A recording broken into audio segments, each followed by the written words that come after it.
Coucou tout le monde, j'espère que vous allez bien. Donc aujourd'hui, on va là. Non. Enfin, plus derrière Michael en fait. On va aller voir mon chirurgien. Je crois que c'est le dernier rendez-vous que j'ai avec lui, enfin j'en sais rien. Donc normalement on devrait savoir ma date d'opération. C'est pour ça que je suis venue avec Michael. J'ai une boule au ventre en fait. J'ai une grosse boule au ventre. Je sais pas pourquoi d'ailleurs. Je sais pas. Là je sais même pas quelle heure il doit être 11h. On a rendez-vous à 11h30, mais vu que j'ai envie de faire pipi, on va aller squatter son salon. Et le temps derrière, c'est un temps pourri. Ça c'est le téléphone de Michael. Juste pour ces quelques secondes, j'espère qu'on va pas couper ma vidéo, dis donc. Donc voilà, donc normalement aujourd'hui on devrait avoir une date. Pour mon opération, je pense que ça va être fin avril ou début mai, on verra bien. Moi de toutes les manières, je demanderai à faire après le 18 avril, puisque le 18 avril je suis censée être à Paris, en espérant pas de grève, pour ma fameuse coopérative. Mais bon, au moment où vous verrez cette vidéo, je serai déjà là-bas, puisque je serai sur la table d'opération ou en convalescence pendant les 4 jours ou 3 jours où je serai à l'hôpital. Donc je vais vous emmener avec moi. C'est parti, Mangui.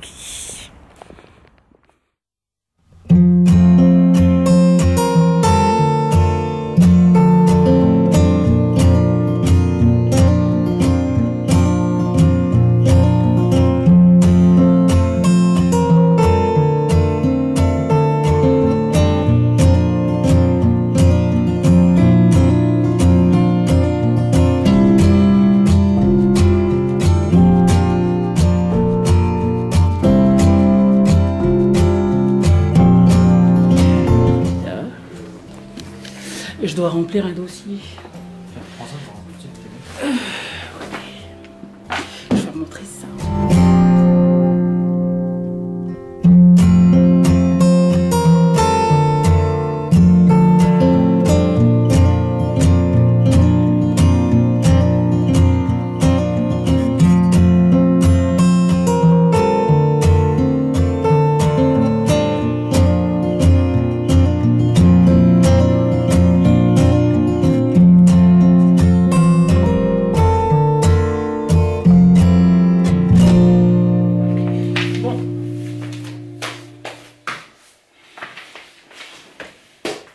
Coucou, est-ce que nous sommes revenus du rendez-vous du chirurgien? Non.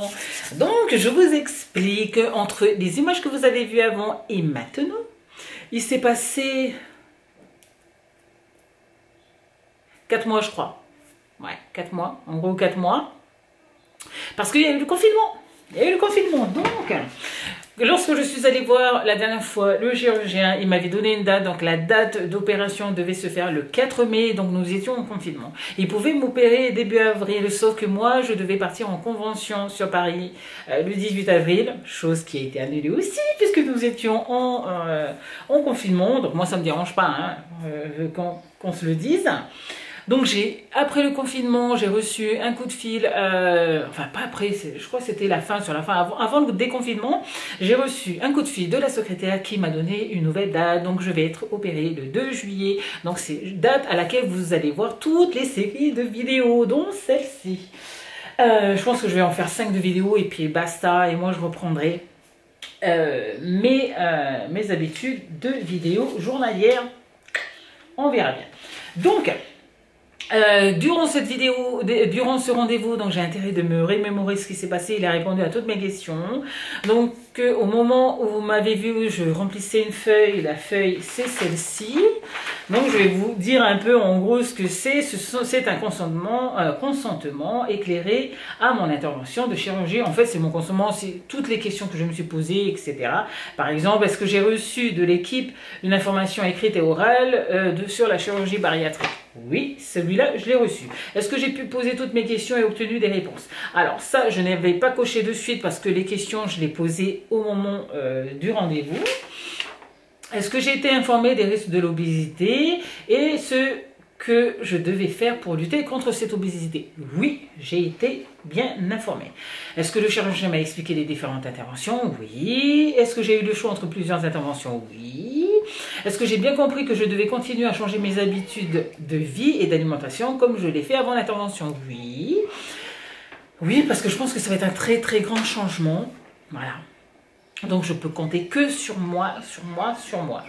Alors, est-ce que j'ai bien compris que je devais voir un médecin régulièrement tout au long de ma vie? Oui, ça j'ai bien compris. Alors ça aussi, ça par contre, c'est que après l'opération, il faut que je m'engage à prendre une contraception. Donc en cas où mes ovaires et mes trompes décident de changer de place pour que je puisse avoir des enfants, puisque comme vous le savez, dans une vidéo, je l'avais expliqué pourquoi et comment je suis stérile.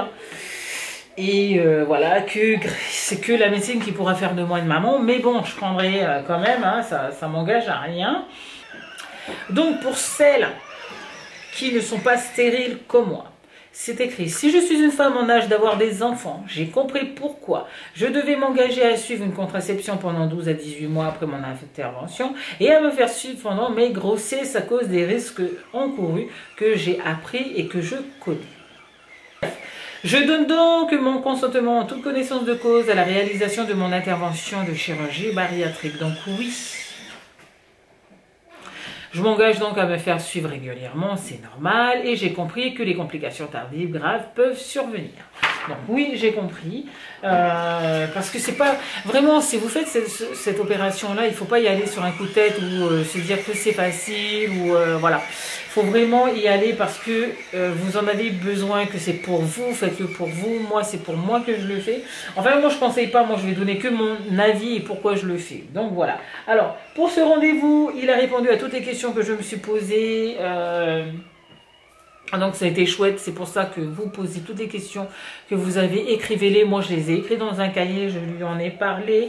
Donc, il a répondu à toutes mes questions et c'est ça qui était chouette. Donc, voilà. Ensuite, lorsque je suis sortie de là, j'ai eu tout mon dossier. Donc j'ai eu mon dossier d'anesthésie. Ça aussi, ça a été annulé. Donc j'ai dû reprendre rendez-vous.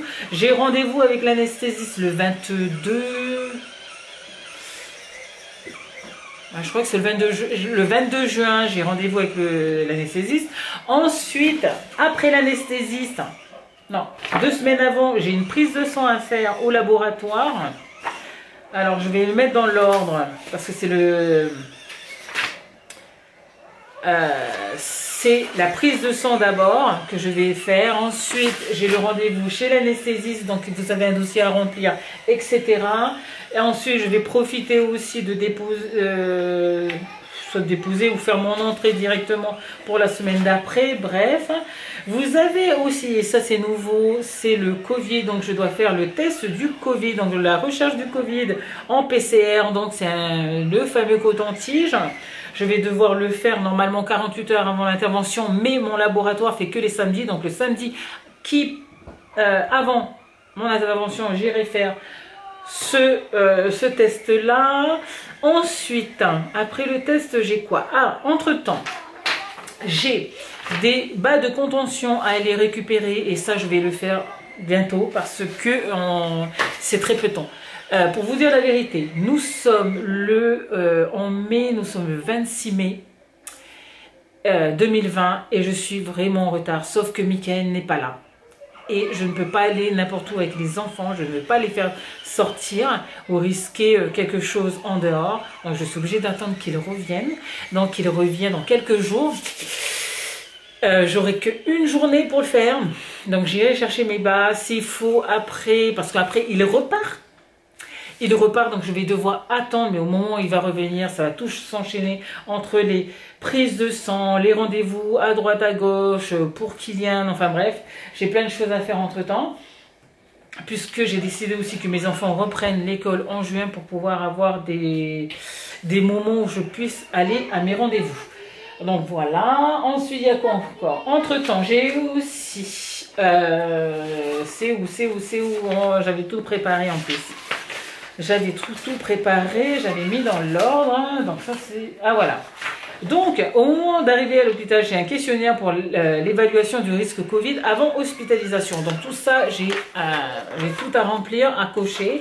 avant d'aller à l'hôpital, parce que s'il y a un oui quelque part, je pense qu'ils ne me prendront pas. J'ai à remplir une fiche pour l'entrée à l'hôpital, donc pour ma chambre et tout ça, etc. J'ai quoi encore?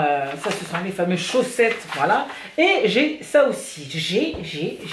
Alors, si j'ai une photo, parce que normalement j'ai une photo, j'ai mis une fois, donc je vais vous la faire montrer, j'espère la retrouver. Donc, c'est ça, c'est un espèce de body. C'est quelque chose qui va nous aider à maintenir le ventre, parce qu'on a un baboule quand même de ouf. Hein. Donc, moi, je l'ai fait avant le confinement. Je suis allée prendre mes mesures, donc c'est pris en charge par la Sécu.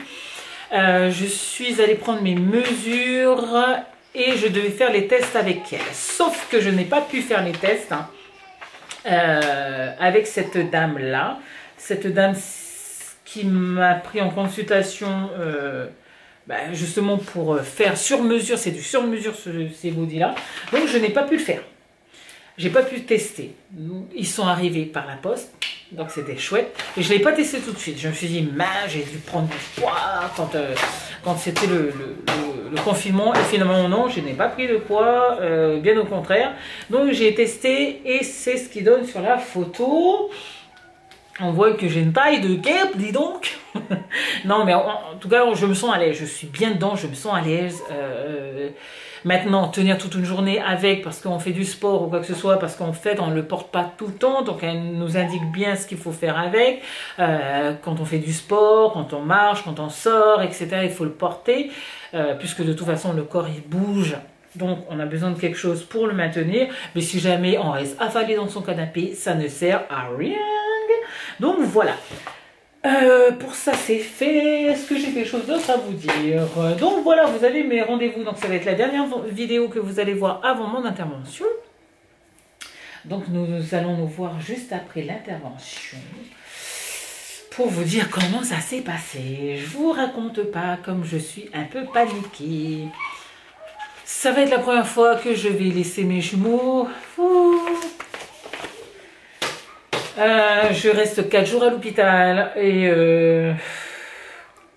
c'est la première fois que je vais être éloignée de mes enfants. J'ai l'habitude avec Mickaël, hein. J'ai l'habitude avec son métier où il n'est pas là tout le temps, donc j'ai l'habitude. Par contre, les enfants, j'ai pas l'habitude. J'ai pas l'habitude et c'est ce qui me fait pas peur parce qu'ils vont être avec leur papa. Mais qui me fait le plus de mal parce que j'ai toujours l'habitude d'être avec eux, j'ai toujours l'habitude d'avoir des bisous tous les jours, ça va être un peu difficile. Mais bon, après, c'est que 4 jours, hein. On va dire que c'est que 4 jours.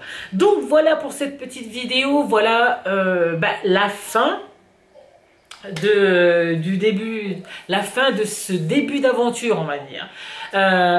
Donc, entre le premier rendez-vous avec le chirurgien, non, entre ma décision, les rendez-vous et tout ce que j'ai à faire jusqu'à maintenant. Et maintenant, il n'y a plus qu'à. Il n'y a plus qu'à. Donc voilà, allez. Nous, on se retrouve après l'opération. Je vous fais à toutes et à tous de très gros bisous et je vous remercie encore pour tout le soutien que vous allez me donner. Je vous embrasse. À bientôt. Ciao, ciao.